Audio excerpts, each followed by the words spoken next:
늘 학교에서 외톨이로 지내던 선이라는 친구가 있었습니다. 이 선이는 방학 동안에 전학 온 지아와 친구가 되었습니다.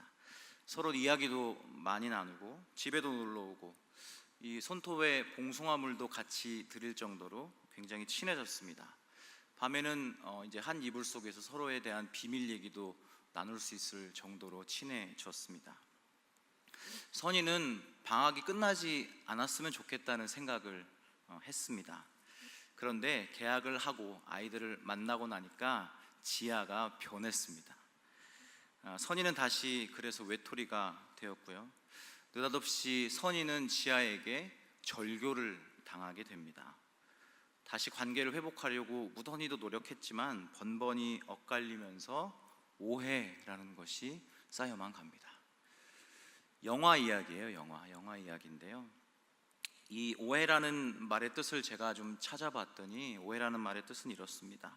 부분적으로 알고 있으면서 그 아는 것이 마치 전체인 양 내가 스스로 결정해버리는 나의 생각을 오해라고 합니다. 소위 이 오해라는 단어와 반대되는 개념의 단어가 이해라는 것인데, 이해도 제가 한번 찾아봤어요.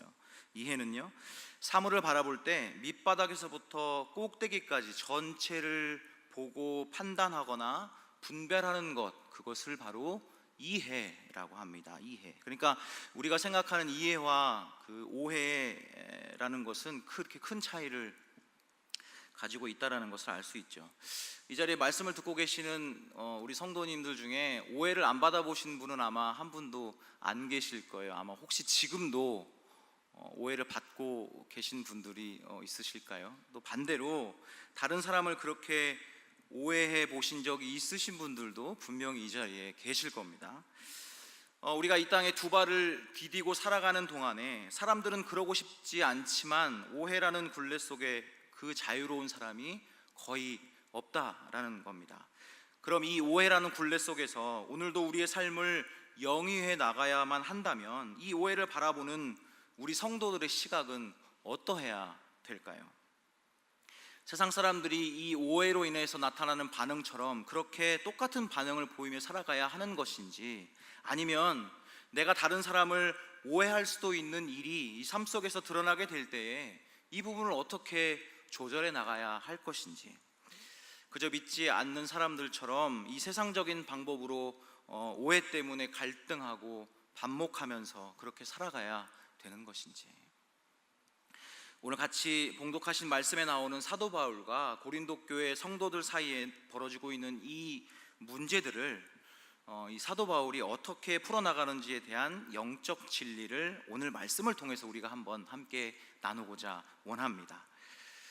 여러분, 아마 오해를 하고 싶어서 하시는 분은 아마 안 계실 거예요. 그렇죠? 어떤 일에 오해라는 결과를 초래할 수밖에 없는 중요한 이유가 있는데, 그것은 첫 번째로 오해는 서로를 정확하게 이해를 하지 못하기 때문에 일어나는 지극히 당연한 현상이라는 겁니다. 서로를 잘 이해하지 못하기 때문에.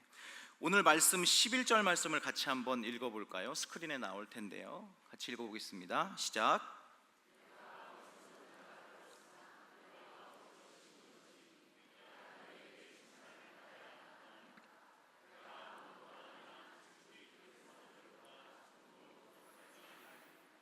자, 사도 바울에 대한 고린도 성도들의 오해가 두 가지가 있었습니다. 첫 번째는 바로 사도권에 대한 오해였습니다. 사도 바울이 고린도 교회만을 개척한 것이 아닙니다. 굵직굵직한 도시를 다니면서 복음을 전하고 그곳에 교회를 개척하고 난 그 이후에 교회들에게 편지를 보내었는데, 그 편지를 보낼 때마다 사도 바울이 꼭 빼놓지 않고 표현하는 것들이 있습니다. 바로 그리스도의 종 바울 또는 그리스도 예수의 사도된 바울이라는 표현을 꼭 편지 서두에 집어 넣었습니다. 끊임없이 사도권에 대한 오해를 받고 복음을 전하고 있었던 그런 상황이었기 때문에 그 편지를 읽고 있는 모든 사람들에게 내가 하나님의 사도라는 것을 알려주고 싶었던 마음이 이렇게 표현이 되고 있는 것이죠. 그도 그럴 것이, 제가 지금 2부 설교는 안수받고 처음인 것 같은데 고린도후서의 말씀을 가지고 쭉 설교를 하고 있습니다. 지난 설교 때 말씀을 나누면서 고린도 교회 성도들이 사도 바울을 보고 저분이 정말 사도라고 할 수 있을까? 사도가 아닐 거야 라고 생각할 수밖에 없었던 조건들이 많이 있었다는 것이죠. 사도 바울의 외모도 그렇고요, 저보다는 좀 잘생겼지만 못생겼었다고 합니다. 그리고 또 언변의 능력도 없었고, 수사학의 기법도 모자랐고, 대화법도 모르고, 또 전혀 고린도 교회 성도들의 마음을 설득할 수 있는 여건들이 하나도 없다고 고린도 교회 성도들이 생각하고 나머지 오해하는 것이죠. 그래서 어떤 결과를 고린도 성도들에게 초래하게 되었냐면, 거짓 선교사들, 그러니까 거짓 교사들의 유혹에 속수무책으로 넘어가게 되는 결과를 초래했다는 겁니다. 이 모든 결과가 무엇 때문에 그래요? 바로 사도 바울에 대한 오해 때문에 그렇다는 겁니다. 두 번째로, 고린도 성도들이 가지고 있었던 사도 바울에 대한 오해는 사도 바울이 고린도 교회를 섬기면서 사례를 받지 않았다는 이 부분에 대해서 오해를 하고 있다는 겁니다. 오늘 말씀 14절 말씀을 다시 한번 같이 읽어볼까요? 시작.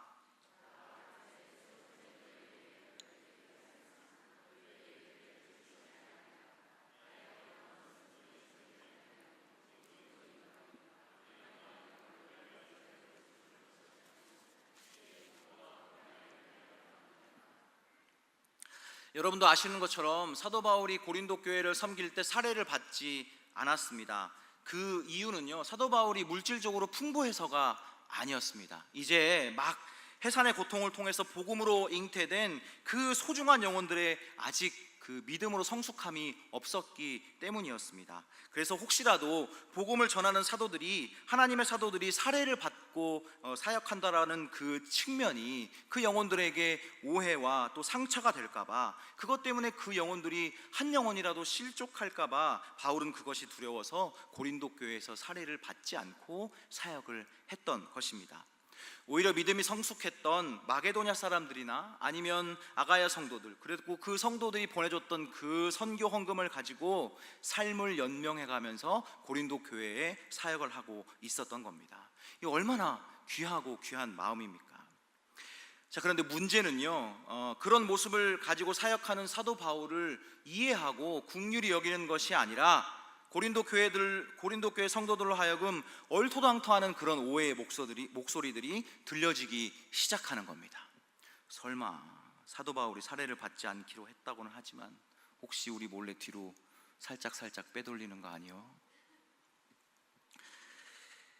정말 우리 몰래 뒤로 조금씩 정말 받고 있나? 이런 정도. 사도 바울도 사람인데 라는 그런 말들. 우리 앞에서는 진짜 받지 않기로 했다고 하지만 뭔가 뒤로 받고 있을 거야 라는 그런 소문들이 계속 사도 바울의 귀에 들려지기 시작하는 겁니다. 그러니까 사도 바울의 마음이 얼마나 답답했겠습니까? 얼마나 힘들었겠어요.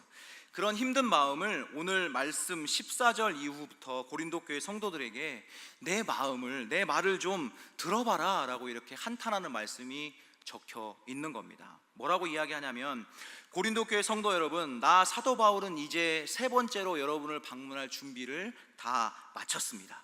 여러분과 나 사이에 뜻하지 않은 오해가 있다는 것 저도 알고 있습니다. 그런데 여러분, 이 오해를 풀어가려고 애쓰지 마세요. 왜냐하면 저는 여러분들의 물질에 관심이 없습니다. 여러분들의 지식에 전혀 관심이 없습니다. 여러분들이 얼마나 가지고 있는지 그것은 저의 관심밖에 일입니다. 그저 내가 소중하게 여기는 것은 내가 해산의 고통으로 복음으로 나왔던 당신들 그 한 영혼이 소중한 것이지 여러분의 물질 전혀 마음이 없습니다. 자녀가 부모를 돌보는 것이 아니라 부모가 자녀를 돌보는 것처럼, 그것이 옳은 것처럼 내가 여러분들을 위해서 나는 내 지갑도 열 수 있고, 그것뿐만 아닙니다. 내 소중한 목숨까지도 여러분의 영혼을 위해서 저당 접힐 준비가 되어 있습니다. 그러니까 부디 앞에서는 자급자족한다고 하고 뒤에서는 교묘히 교회 돈을 빼돌린다고 하는 그런 험담이 제 귀에 안 들려지기를 바랍니다. 어떻게 저를 그렇게 오해하실 수가 있습니까? 그 증거가 어디 있습니까?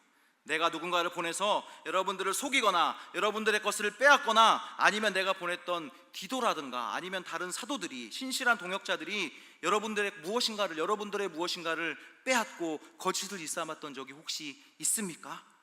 이렇게 이야기를 하고 있는 것이죠. 한마디로 이 말을 요약하면요, 고린도 교회 성도 여러분, 저를 몰라도 너무 모르십니다.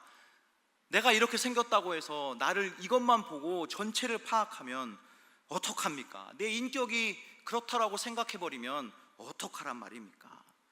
그렇게 생각하면 여러분들과 저와 사이에 있는 그런 오해는 절대 풀어지지 않습니다. 이렇게 이야기하고 있는 것 같지 않으신가요? 부부 사이에도 오해가 생기는 것은 서로가 서로를 정확하게 이해를 하지 못하는 것에 있지 않을까요? 저희 부모님이 이제 46년을 같이 사셨는데 저한테 가끔 그런 말을 하세요. 너희 아빠는 알다가도 모르겠다고. 그렇게 46년을 한 이불을 덮고 살고 같이 밥을 몇 끼를 먹었는데도 아직도 잘 모르겠다, 이런 얘기들을 하십니다. 이 40년을 살고도 마주보고 밥을 그렇게 같이 먹고 한 이불 속에서 잠을 그렇게 같이 자도 이 사람이 도대체 누군지 모르겠다고 말할 정도니까요.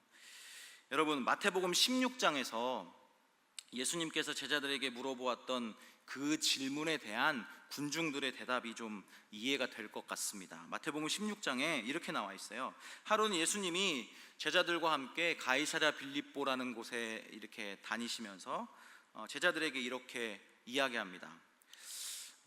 사람들이 나를 누구라 하느냐라고 물어봤어요. 그랬더니 제자들이 이렇게 이야기를 해요. 어떤 사람은 엘리야라고 하고, 또 어떤 사람은 침례 요한이라고도 하고, 어떤 사람은 선지자 중에 한 사람입니다 라고 이야기하고 있습니다. 이 말이 전형적으로 사람들이 예수님을 오해하고 있다는 것을 보여주는 그런 내용입니다. 그런데요, 당시에 이 군중들만 오해했던 것이 아니라 가까이 측근에 있었던 제자들도 오해했고, 또 유대인들도 예수님을 오해하고 있었습니다. 예수님에 대해서 잘 알고 있었던 유대인마저도 예수님을 오해할 정도였으니까 얼마나 오해가 심했는지 알 수 있었겠죠. 요한복음 또 6장에 보면 예수님이 주님의 살과 피에 대해서 말씀하시면서 이렇게 말씀하셨어요. 요한복음 6장 53절 하반절 말씀에 보면, 인자의 살을 먹지 아니하고 인자의 피를 마시지 아니하면 너희 속에 생명이 없느니라. 내 살과 내 피를 먹고 마시지 않는 사람들에게는 그 속에 생명이 없다라는 그 말씀이 떨어지자마자 제자들이 뭐라고 했냐면 너무 어렵다라고 얘기했어요. 너무 어렵다. 그리고 유대인들도 이렇게 얘기했습니다. 아니, 당신이 하나님의 아들이면 아들이고 메시아라면 메시아인 것이지 어떻게 그렇게 해괴망측한 말을 할 수가 있습니까? 이 말씀은 무엇 때문에 나오는 거예요? 예수님의 말씀을 잘못 알아듣고 예수님 자체를 오해했기 때문에 그런 반응이 나오는 거라는 겁니다.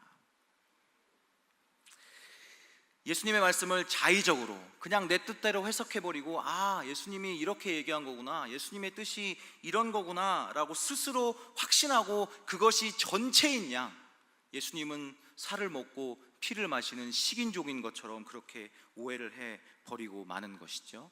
또 오해에 대한 예화가 또 있습니다. 요한복음 3장에 보면 니고데모의 이야기가 나오는데, 여러분, 니고데모는 높은 지위에 있었던 그런 관원이었습니다. 물질적으로 되게 풍부한 사람이었고 무엇 하나 부족함이 없는 그런 사람이 바로 니고데모였습니다. 이런 니고데모도 자신의 영적인 것에 대한 갈급함과 부족함을 느낀 나머지 아무도 깨어있지 않은 그런 밤에 예수님을 몰래 혼자 찾아갑니다. 그래서 물어요.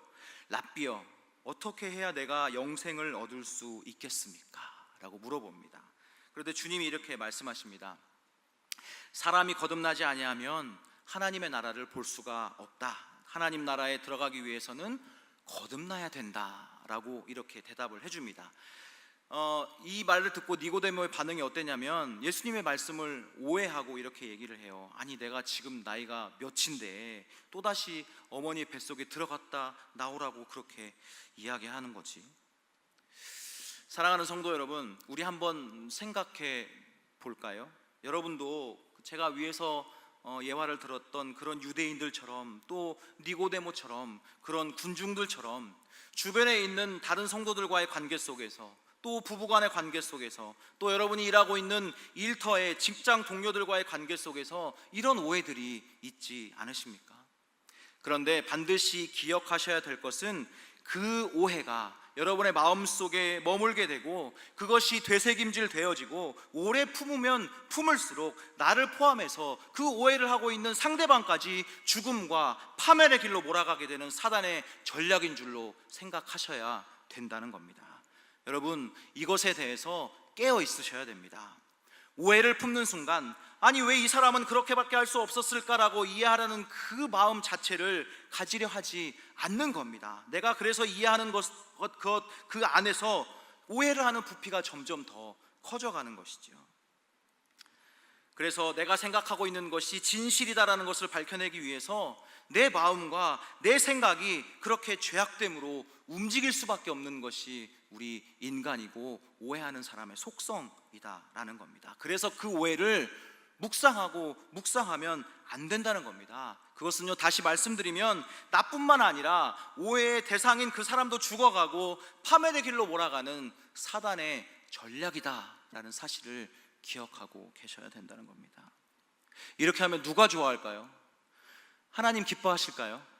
아닙니다. 사단이 좋아해요. 사단이 너무나도 기뻐하는 일입니다. 마치 고린도 교회 성도들이 사도 바울을 오해하고 있을 때 멀찌감치 떨어져서 그 오해하고 있는 모습을 바라보면서 아주 좋아 죽겠다는 웃음을 짓고 있는 그 거짓 교사들, 그러한 모습은 사단이 더 좋아하는 전략이라는 그런 사실입니다.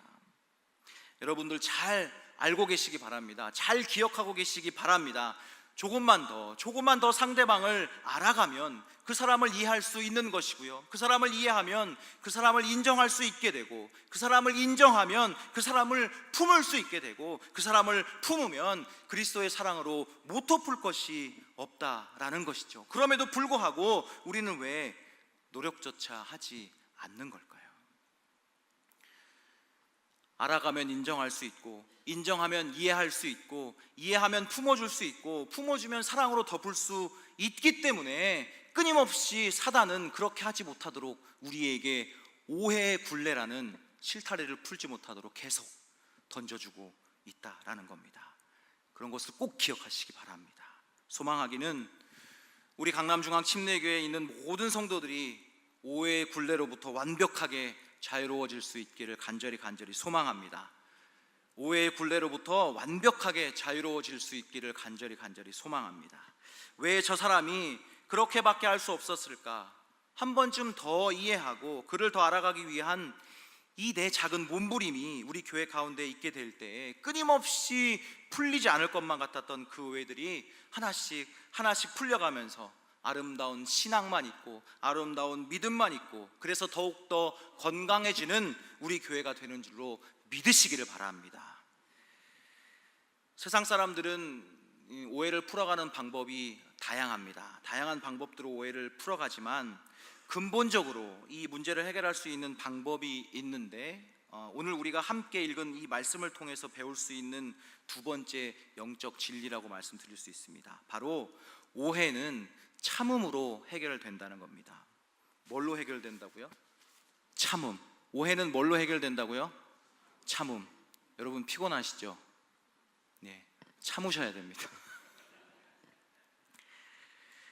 오해는 참음으로 해결된다는 겁니다. 제가 아까 부부간에 30-40년을 같이 살아도 정말 오해라는 것이 쌓이면 저 원수 같은 사람을 내가 어떻게 해볼까라는 그런 울분을 꾹꾹 참아내는 것, 그것이 제가 말씀드리는 참음이 아니고요. 오늘 말씀 12절 말씀을 같이 한번 읽어볼까요? 12절 말씀 시작.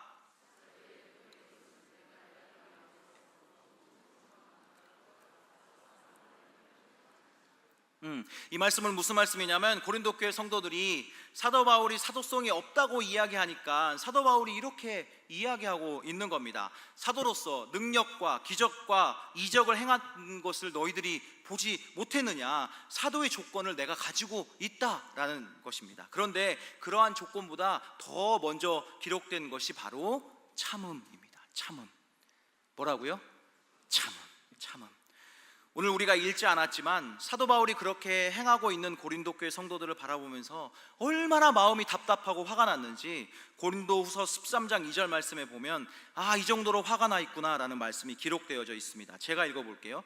내가 이미 말하였거니와 지금 떠나 있으나 두 번째 대면하였을 때와 같이 전에 죄 지은 자들과 그 남은 모든 사람들에게 미리 말하노니 내가 다시 가면 용서하지 아니하리라. 내가 다시 가면 용서하지 아니하리라. 이게 무슨 의미냐면요, 고린도 교회 성도 여러분 기억하세요. 내가 두 번째 여러분들을 방문했을 때 나에 대해서 그렇게 험담하고 그렇게 오해를 샀던 사람들이 있었죠. 내가 이번에 세 번째 방문하게 될 건데 그때 그렇게 말했던 사람들 내가 세워놓고 증인들도 세워놓고 나에 대해서 험담하고 했던 그런 오해했던 이야기들 내가 다 잘잘못을 따지겠습니다. 만약에 증인들도 세워놨는데 그게 사실이 아니라면 내가 용서하지 않겠습니다. 자, 그런데 문제는요, 이 사도 바울이 고린도 교회 성도들로 하여금 생긴 오해들을 하나씩 들춰가면서 누가 이런 이야기를 퍼뜨렸을까? 이 이야기의 근원지가 누구일까? 내가 지구 끝까지라도 가서 색출하고 내가 잘잘못을 반드시 가리겠습니다 라고 하는 그런 의도로 용서하나 봐라 이렇게 이야기한 것이 아니라는 겁니다. 그렇게 이야기한 것이 아니에요. 여기서 용서하지 않겠다는 그 대상은 바로 고린도 교회 성도들을 믿음 안에서 온전히 서가지 못하도록 그들을 끊임없이 무너뜨리려고 애쓰고 있는 거짓 교사들, 그러니까 지금 오늘과 같이 이단과 같은 역할을 감당하는 자들, 그러한 자들에 대해서 사도 바울이 용서하지 않겠다라는 강력한 선포의 메시지가 바로 이것인 것입니다. 이 부분만을 제외하고요, 사도 바울이 이제 세 번째로 고린도 교회를 방문할 때에 이제 조용히 묵상하면서 생각하는데 어떤 마음이 드냐면 그들이 너무나도 안타까운 겁니다. 이 사도 바울의 마음에 긍휼한 마음이 너무나도 많이 드는 거예요. 그들이 너무나도 불쌍해진 겁니다. 정말로 순수한 마음으로 복음으로 무장되어져서 열심히 주의 영광을 위하여 주의 영광을 드러내면서 살아야 되는데 그런 아름다운 성도들이 거짓 교사들, 영적인 이리들과 같은 사람들에 의해서 완전히 무너져가고 있는 그런 성도들을 바라볼 때에 이 사도 바울의 마음이 어떻겠습니까? 여러분, 우리 어머님들의 마음을 아시죠? 정말 해산의 고통으로 낳은 자식들이 아프고 힘들어했을 때 어머님들은 똑같이 아프고 힘들어합니다. 그런데 이 영적인 해산의 고통으로 낳았던 이 고린도 교회 성도들이 그렇게 영적으로 무너져가는 것을 보았을 이 사도 바울의 마음은 어떻겠냐는 겁니다. 그래서 사도 바울이 그 화를 꾹꾹 눌러 참는 것이 이해가 된다는 거죠. 이 가슴 찢어지는 성도들을 생각할 때마다 참을 수 있었다는 겁니다.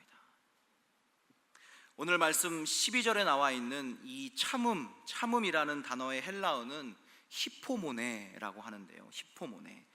이 단어는 아까 제가 여러분들이 말씀 들었던 화를 그냥 꾹꾹 참아 눌러내는 그런 의미의 단어가 아니라 복음 안에서 그 영혼들을 얻어내기 위해서 그 영혼과 동일한 선상에 서서 그들을 생각하는 것이 아니라 내가 복음으로 얻고자 하는 그 영혼보다 더 밑에 서보기를 위해서 참는 것, 그게 바로 휘포모네라는 오늘 12절 말씀의 단어입니다. 그러니까 이 원어를 오늘 말씀에 그대로 대입해 보면 사도 바울은 복음으로 잉태되어져서 해산의 고통을 통해 낳았던 이 영적인 자녀들을 얻어내기 위해서 그들과 동일한 선상에서 서 있는 것이 아니라 그들보다 한 단계 밑에 더 내려가서 그들을 이해하는 의미로 참아내고 있다라는 겁니다. 사도 바울은 고린도 교회 성도들과 빚어진 그 오해를 하나씩 풀어가는 방법이 이 세상에서의 방법이 아니라 고린도 교회 성도들로부터는 오는 그런 것이 아니라 내가 먼저 이 오해를 풀어가기 위해서 어떻게 준비되어야 하는가를 오늘 우리에게 2000년이 지난 오늘 우리에게 말씀해주고 있다는 겁니다. 복음 때문에 환난도, 역경도, 배고픔도, 죽음도, 모욕도, 능력도, 멸시천대도 그 뚜껑 열리게 만들었던 그런 오해도 사도 바울이 다 참아낼 수 있었던 것은 한 영혼을 위해서 끊임없이 고린도 교회 성도들과 한 단계 밑에 서서 그들을 이해하려고 노력한 그것이었기 때문입니다. 이것이 바로 오늘 본문 12절에 나오는 휘포모네입니다. 휘포모네.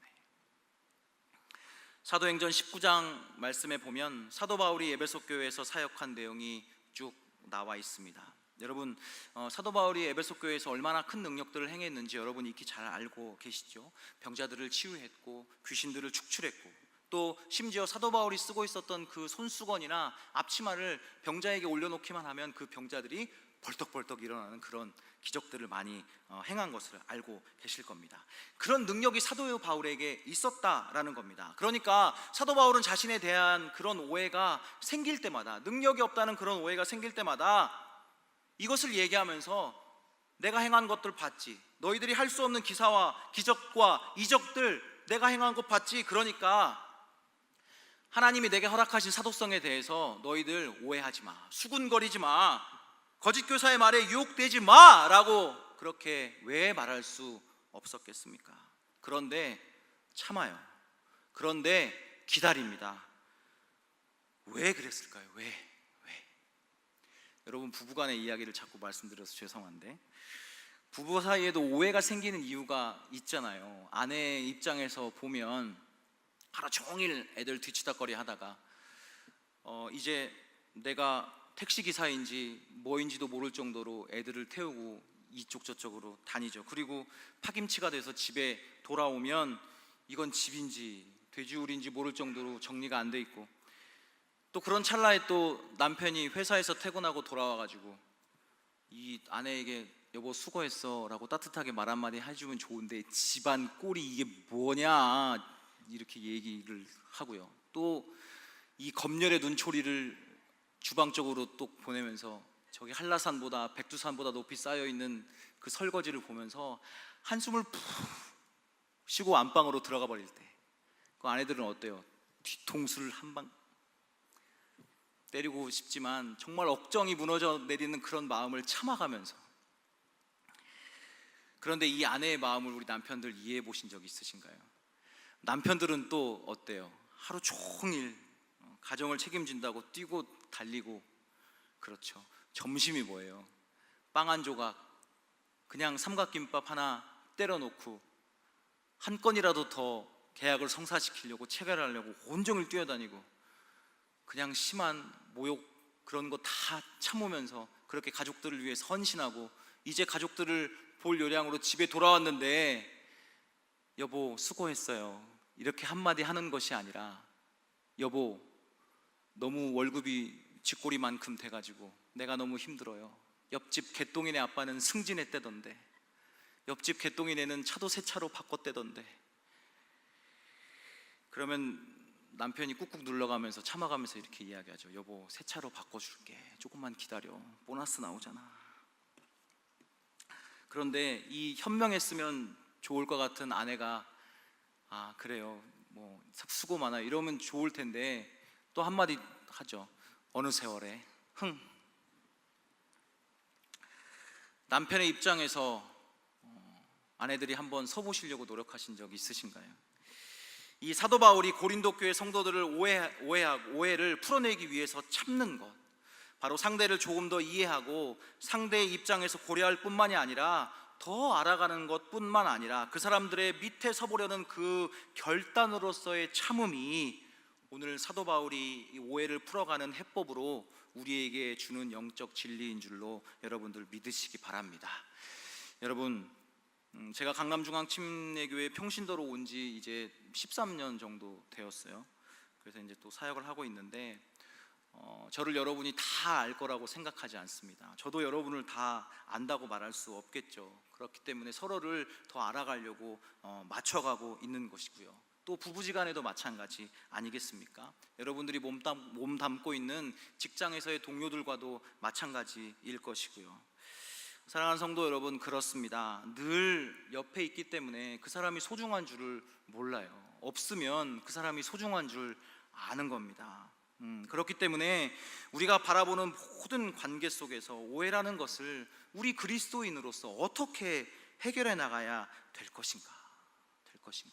우리의 인간의 마음은 너무나도 악해서요, 오해가 찾아오면 찾아올수록 그것이 더 눈덩어리 같이 불어난다는 겁니다. 그럴 때마다 여러분 부탁드립니다. 오해가 또 다른 오해를 낳지 않도록 하나님 앞에서 그 부분을 온전히 내어놓고 기도하시기 바랍니다. 그래서 그 마음이 여러분들의 가정에서, 여러분들의 교회에서, 여러분들의 일터에서 있어지기를 주님의 이름으로 간절히 축원을 드립니다.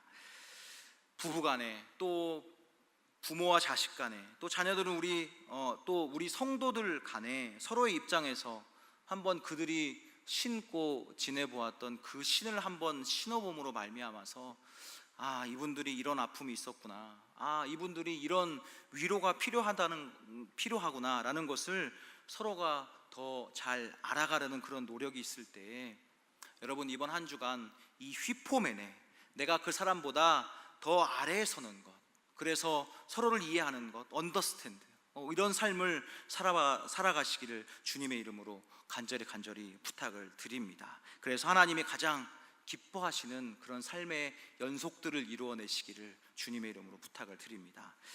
말씀을 맺겠습니다. 제가 설교 서두에 말씀을 드렸던 그 선의와 지아의 이야기를 기억하시나요? 오해로 인해서 서로의 등을 돌렸다고 제가 말씀드렸는데, 그럼 그 이유가 어떻게 됐는지 혹시 궁금하지 않으세요? 그리고 오늘 제가 설교 제목, 혹시 제 설교 제목 보셨나요? 설교 제목이 그럼 언제 노라인데 그거 궁금하지 않으세요? 고민을 하던 이 주인공 선이라는 그 소녀 앞에 어린 동생 윤희라는 아이가 그 고민을 해결해 주는데 결정적인 이야기를 합니다. 같이 한번 동영상 보실까요?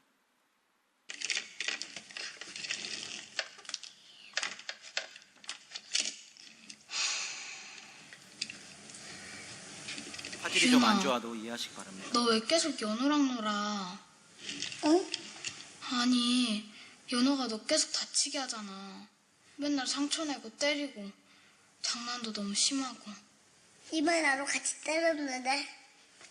그래? 응. 연우가 나 때려서 나도 쫓아가서 연우가 팍 때렸어. 그래서? 그래서 연우가 일어나서 여기를 팍 때렸어. 그래서 같이 놀았어. 놀았다고? 동물학교하러 나갔는데. 야, 이윤, 너 바보야? 그리고 같이 놀면 어떡해? 그럼 어떡해? 다시 때렸어야지. 또? 그래, 걔가 다시 때렸다며 또 때렸어야지. 그럼 언제 놀아? 어? 연우가 때리고 나도 때리고 연우가 때리고 그럼 언제 놀아? 나 그냥 놀고 싶은데.